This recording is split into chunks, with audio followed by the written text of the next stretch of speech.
بھائیوں اور بہنوں، پاکستان حاصل کرنے کے لیے ہم نے بہت قربانی کی ہے۔ اللہ تعالیٰ نے ہمیں السلام علیکم، میں ہوں رانا عدنان شبیر خان اور آپ دیکھ رہے ہیں نوائے فکر۔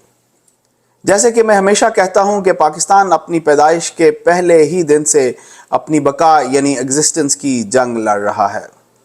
میں نے جب سے ہوش سنبھالا ہے، میں نے ہر نئی حکومت کے سربراہ کو یہ کہتے ہوئے سنا ہے کہ پاکستان اپنی تاریخ کے مشکل ترین دور سے گزر رہا ہے، اور یہ مشکل ترین دور میری عمر گزرنے کے ساتھ ساتھ مزید مشکل ہوتا چلا گیا۔ میری عمر اس وقت 51 ایئرز ہے، اور میں نے پاکستان کو ترقی کے راستے پر اگر چلتے ہوئے دیکھا ہے تو وہ دور تھا جنرل مشرف کا۔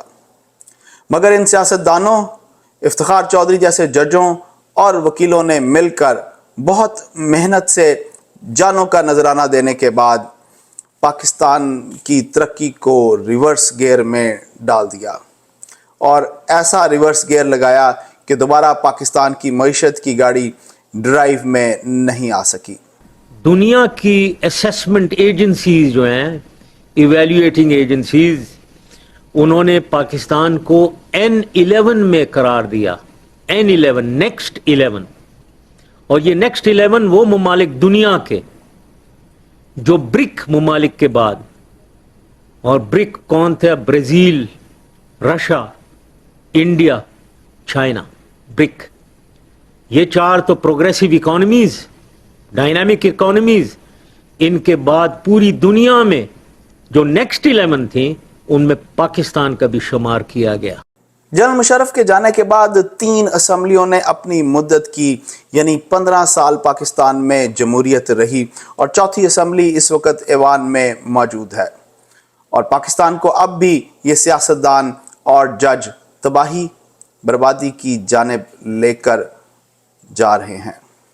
ہمارے سیاستدان جس جمہوریت کا چورن بیچتے ہیں، ہمیں بتلاتے ہیں کہ جمہوریت ملک کے لیے کتنی ضروری ہے اور خطرے میں ہے۔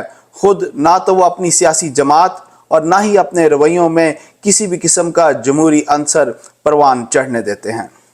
ان ججوں اور سیاستدانوں کی جنگ صرف اور صرف اپنے ذاتی مفادات اور طاقت کے حصول کی ہے۔ یہ آئین کو نہیں مانتے، یہ قانون کو نہیں مانتے انلیس وہ ان کی فیور میں جا رہا ہو۔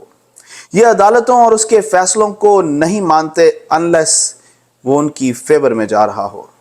یہ الیکشنز کے رزلٹ کو نہیں مانتے انلیس وہ ان کی فیور میں جا رہا ہو۔ اگر ہم جوڈیشری کو دیکھیں تو وہ ایک کلیدی کردار ادا کر رہے ہیں پاکستان کے آئین اور قانون کی پامالی میں، and which results into political instability and unrest۔ Zulfiqar Ali Bhutto کی زندگی اور موت کا معاملہ ہو، وڈے پاجی کی خواہش کے مطابق محترمہ بے نظیر بھٹو کی سزائیں ہوں، شرجیل میمن کی شہد کی بوتل ہو، ایک چیف جسٹس صاحب انصاف اور عدل سے زیادہ ڈیم بنانے کی ان کی خواہش ہو، chief justice of Pakistan mister justice گڈ ٹو سی یو کی خان صاحب سے محبت ہو، اعتزاز احسن صاحب کی عمران خان بچاؤ پٹیشن ہو جو انہوں نے ملٹری کورٹس اور آفیشل سیکرٹ ایکٹ کے خلاف فائل کی تھی۔ پچھلے 2 دہائیوں سے جج سے زیادہ سیاسی جماعتوں کے سیکرٹ ایجنٹ نظر آتے ہیں۔ بجائے اس کے کہ ان کے فیصلے بولیں، وہ خود آپ کو ڈائیلاگ ڈیلیوری کرتے اور فیم حاصل کرتے دکھائی دیں گے۔ حال ہی میں جو سپریم کورٹ کا ایک فیصلہ آیا ہے جس میں بن مانگے پاکستان تحریک انصاف کو ایک بہت بڑا ریلیف دیا گیا ہے۔ تحریک انصاف اس پٹیشن میں کہیں پارٹی بھی نہیں تھی۔ ان کے ممبران نے نہیں کہا کہ وہ تحریک انصاف کے ممبر ہیں۔ سب نے سنی اتحاد کونسل کا ایفیڈیوٹ جمع کروایا اور سنی اتحاد کونسل جوائن کی۔ مگر عدالت کے سامنے ایک بہت بڑا مسئلہ تھا، اور وہ یہ کہ اگر وہ سنی اتحاد کونسل کو وہ تمام ریلیف دے دیں گے تو جو کہ اصل پٹیشنر ہے، تو ان کے مینیفیسٹو میں یہ لکھا ہوا ہے کہ کوئی بھی غیر مسلم ان کی جماعت کو جوائن نہیں کر سکتا، تو مائنورٹی ریزرو سیٹس کا مسئلہ پھر بھی مسئلہ ہی رہ جاتا۔ اس لیے عدالت نے تمام قانون اور آئین کو بالائے طاق کرتے ہوئے جو فیصلہ سنایا وہ آپ سب کو معلوم ہے، مجھے دوبارہ یہاں دہرانے کی ضرورت نہیں ہے۔ وہ تمام چیزیں جو درخواست میں مانگی بھی نہیں گئی تھیں وہ بھی فیصلے میں عطا فرما دی گئیں۔ اس فیصلے میں موجود قانونی حکم کو دیکھتے ہوئے حکومت نے سپریم کورٹ کے اس فیصلے کے خلاف ریویو پٹیشن فائل کر دی ہے۔ الیکشن کمیشن نے بھی ایک بہت معنی خیز پریس ریلیز جاری کی اور اس میں الیکشن کمیشن نے کہا کہ ہم آپ سے اپنی ان ہاؤس کارروائی شیئر کر رہے ہیں، جس میں ہم نے اپنے لیگل ایکسپرٹس سے پوچھا ہے کہ اگر سپریم کورٹ آف پاکستان کا کوئی حکم ہے مخصوص نشستوں کے بارے میں اور اس میں کوئی قانونی رکاوٹ ہے تو ہمیں بتلایا جائے تاکہ ہم سپریم کورٹ کے پاس جائیں، ان سے رہنمائی حاصل کریں۔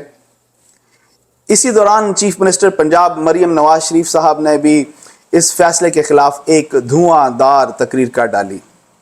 ان سب باتوں پر ہم اپنے اگلے ایپیسوڈ میں بات کریں گے۔ جب تک اجازت دیجیے، اللہ آپ سب کو آسانیاں نصیب فرمائے اور آسانیاں تقسیم کرنا نصیب فرمائے۔ السلام علیکم۔